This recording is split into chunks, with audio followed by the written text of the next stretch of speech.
Άσχημα τα πράγματα, φοβερός καιρός. Εγώ κατάφερα και βγήκα. Έχουμε πτώσει και συνεχίζεται.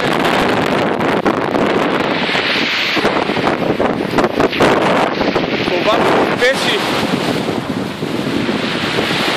έχει πέσει ο Λευτέρης.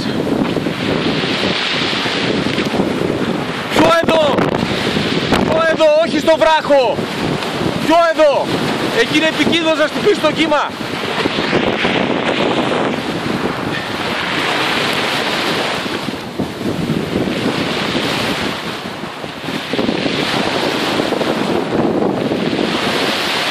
Πιο εδώ!